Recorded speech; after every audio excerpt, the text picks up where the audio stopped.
VS 369 TV news కి స్వాగతం. నంద్యాల జిల్లాలో సిపిఐ ఆధ్వర్యంలో బస్ యాత్ర. నంద్యాల జిల్లాలో స్టేట్ కార్యవర్గ సభ్యులు రామాంజనేయులు ఆధ్వర్యంలో నంద్యాల జిల్లా బస్ యాత్ర సిపిఐ పార్టీ 17వ తేదీన విశాఖపట్నంలో ప్రారంభమై 1వ తేదీన నంద్యాలకు చేరుకొని భారీ బైక్ ర్యాలీతో ప్రారంభమై ఎస్పీవై కళావేదికపై జరిగిన సమావేశంలో సిపిఐ రాష్ట్ర కార్యదర్శి కె రామకృష్ణ, సహాయ కార్యదర్శి నాగేశ్వరరావు, రాష్ట్ర ప్రధాన కార్యదర్శి జి ఓబులేస్, ఏఐవైఎఫ్ రాష్ట్ర కార్యదర్శి లెక్కి లెనిన్ బాబు రాజు, అధ్యక్షుడు Rajendra Prasad, Congress ex MLA Tulasireddy, CPM ex MLA Gafoor, CPI Nandyal జిల్లా కార్యదర్శి రంగనాయకులు, సహాయ కార్యదర్శి షఫ్రుద్దీన్ బాబా, నంద్యాల జిల్లా ఏఐవైఎఫ్ జిల్లా కార్యదర్శి నాగరాముడు, శ్రీశైలం ఏఐవైఎఫ్ నాయకులు P Lakshmaiah, AIYF auto union నాయకులు వి వెంకటశివుడు, ఏఐవైఎఫ్ అధ్యక్షుడు T Mallikarjuna, AIYF cashier Srinivasulu, organiser secretary D Raju, Saidulu K Mallesh తదితరులు ఈ బస్ యాత్రలో పాల్గొనడం జరిగింది.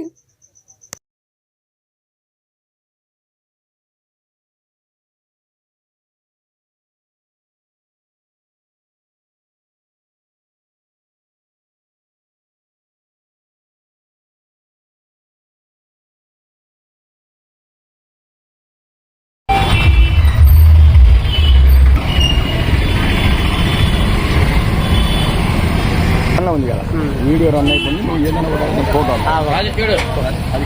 నేను చూసుకుంటాం.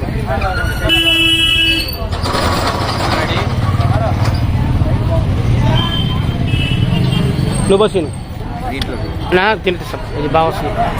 వీడియో 2 ఉన్నాయి.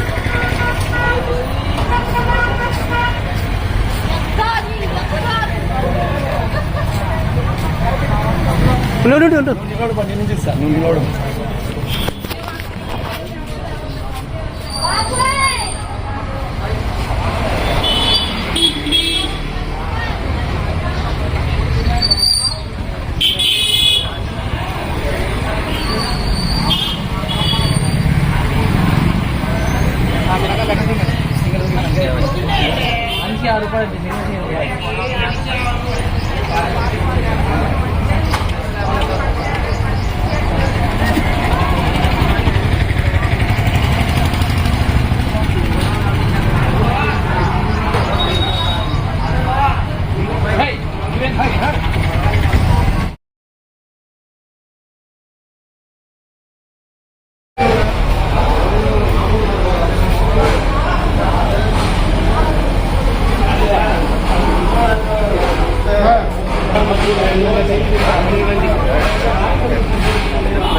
అందులో మొదట నంద్యాల కూడా ఒక కానీ మీకు రిసోర్స్ ఎక్కడ ఎవరికి దాన్ని వెనక కలుసుకోవాలి. మెరిట్ విద్యార్థులకి న్యాయం జరుగుతుంది అనేది అందరికీ బెనిఫిటే, అది అందరికీ బెనిఫిటే. మీ పోరాటం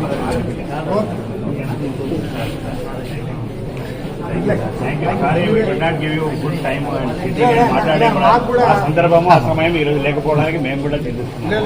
కానీ మీరు ఈ ఊరికి ప్రత్యేక అతిథిగా వచ్చారు. అంటే ఈరోజు ఈ మొదటి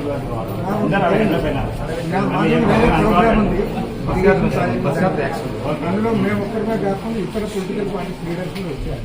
తులసిరెడ్డి గారు, మేము లేట్ చేసాము.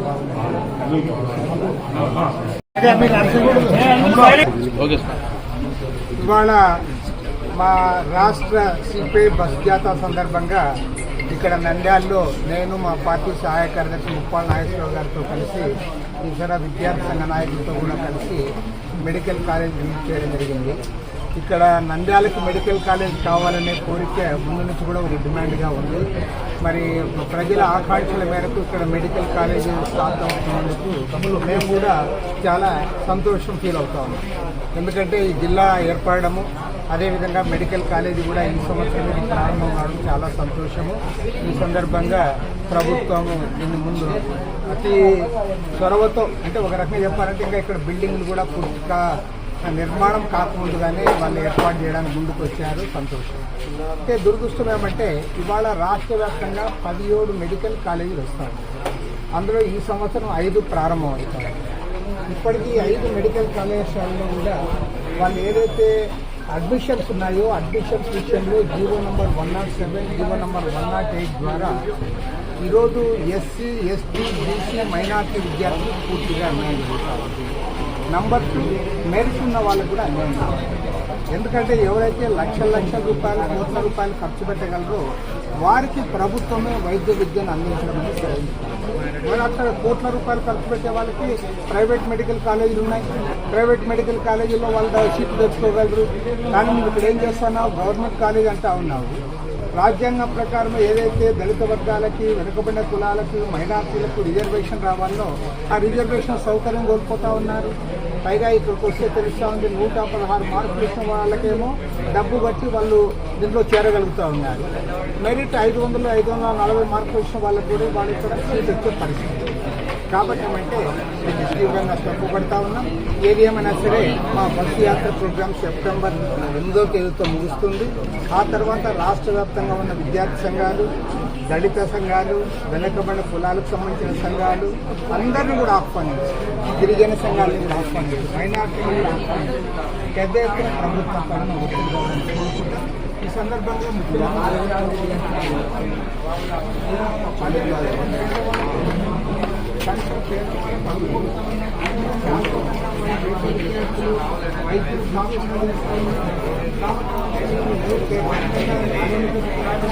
కళాశాలలో ప్రైవేట్ ఇచ్చి ఆ రోజు పెద్ద ఎత్తున ఉద్యమాన్ని ఎదుర్కొని ఆయన ఇంటికి పోయారు. నీవు స్లోగా ఇది స్లో పాయింట్ ఖచ్చితంగా నేను చెప్తా ఉన్నాను. దీనిని వెనక్కి తీసుకోకపోతే జీవో నంబర్ 107, 108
రాయలసీమ కరువు నుంచి కాపాడుకోవడానికి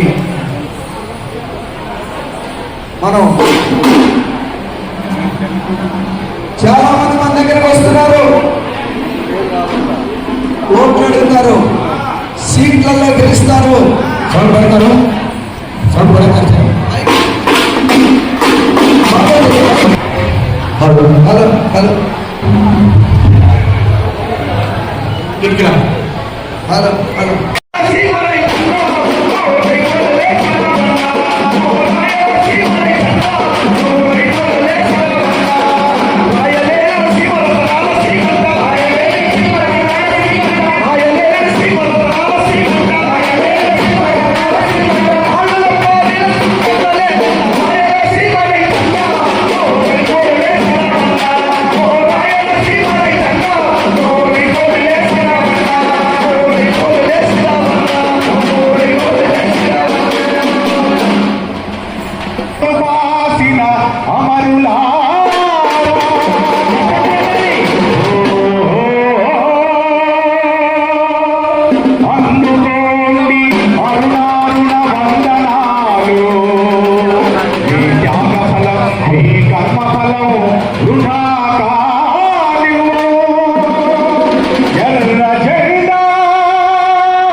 భారత కమ్యూనిస్ట్ పార్టీ నంద్యాల జిల్లా సమితి నుంచి స్వాగతం పలుకుతా ఉన్నాం కాబట్టి అదేవిధంగా ఈ ఇరిగేషన్ రాష్ట్రంలో రాయలసీమ జిల్లాలకు అందరికీ సాగునీరు తాగునీరు అందించేటువంటి ప్రాజెక్టులు మన జిల్లాలో ఉన్నాయి కాబట్టి రాష్ట్ర స్థాయి సాగునీరుల రాష్ట్ర సదస్సుని ఈ హాల్లో ఏర్పాటు చేయడం జరిగింది.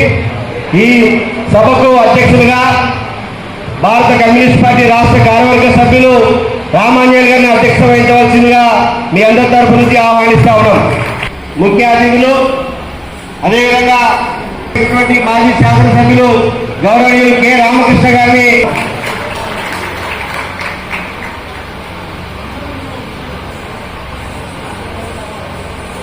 కాంగ్రెస్ పార్టీ రాష్ట్ర వర్కింగ్ ప్రెసిడెంట్ గౌరవనీయులు పెద్దలు ఎన్ తులసిరెడ్డి గారిని వేదికపైకి రావాల్సిందిగా కమిటీ సభ్యులు గౌరవనీయులు మాజీ శాసనసభ్యులు కామెంట్ గఫూర్ గారిని వేదికపైకి రావాల్సిందిగా మీ అందరి తరఫు నుంచి ఆహ్వానిస్తా ఉన్నాం.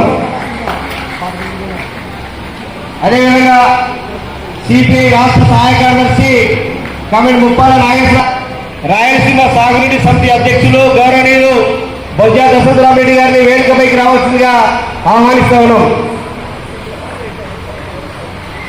అదేవిధంగా సిపిఐ రాష్ట్ర కార్యదర్శి వర్గ సభ్యులు కామెంట్ ఓపలేష్ గారి విధంగా ఆంధ్రప్రదేశ్ మహిళా సమైక్య రాష్ట్ర ప్రధాన కార్యదర్శి కామెంట్ పి దుర్గాభవాని గారిని వేదికపైకి రావాల్సిందిగా ఆహ్వానిస్తూ ఉన్నాం. అదేవిధంగా సిపిఎం కామెంట్ రమేష్ కుమార్ గారిని వేదికపైకి రావాల్సిందిగా ఆహ్వానిస్తూ ఉన్నాం. ప్రధాన కార్యదర్శి కామెంట్ నక్కిల ఈరుబాబు గారు అధ్యక్షులు రాజేంద్ర గారిని వేదికపైకి రావాల్సిందిగా ఆహ్వానిస్తూ ఉన్నాం.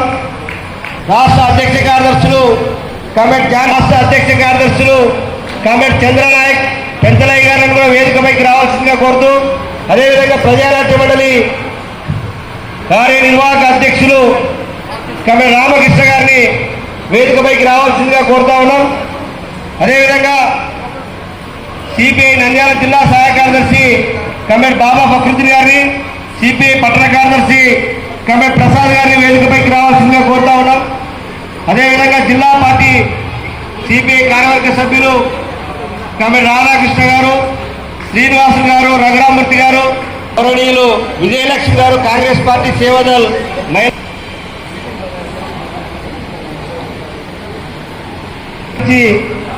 వారు కూడా వేదికపైకి రావాల్సిందిగా కోరుతా ఉన్నాం.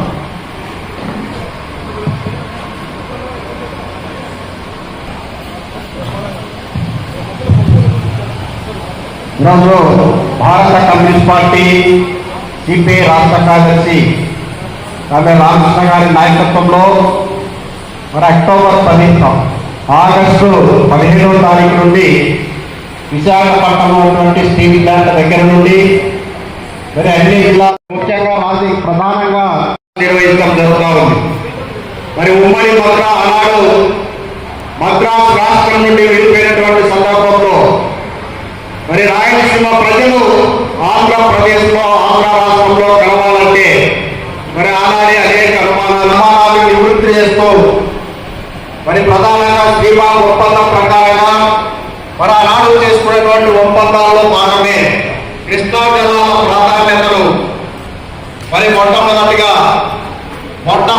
కృష్ణా జలాలను ప్రాధాన్యత వాటిని పంపిణీ చేసే దాంట్లో రాయలసీమకు అభ్యర్థి ఇక రాయలసీమకు సాగునీరు త్రాగునీరు ఇచ్చిన తర్వాతనే మిగిలినటువంటి ప్రాంతంలో కృష్ణా జలానికి మరొక చోట హైకోర్టు నిర్మించడానికి ఆ సంవత్సరాలు మరి మన దేశానికి స్వాతంత్రం వచ్చినప్పటికీ కూడా ఈరోజు రాయలసీమ తీవ్రమైనటువంటి కరువుకాటకాలతో మరి అల్లాడుతూ ఉంది.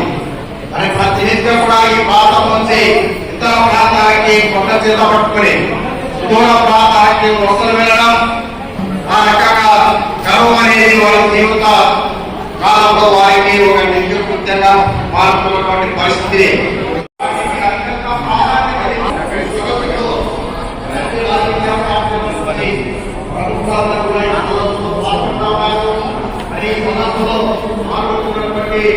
మీ అందరికీ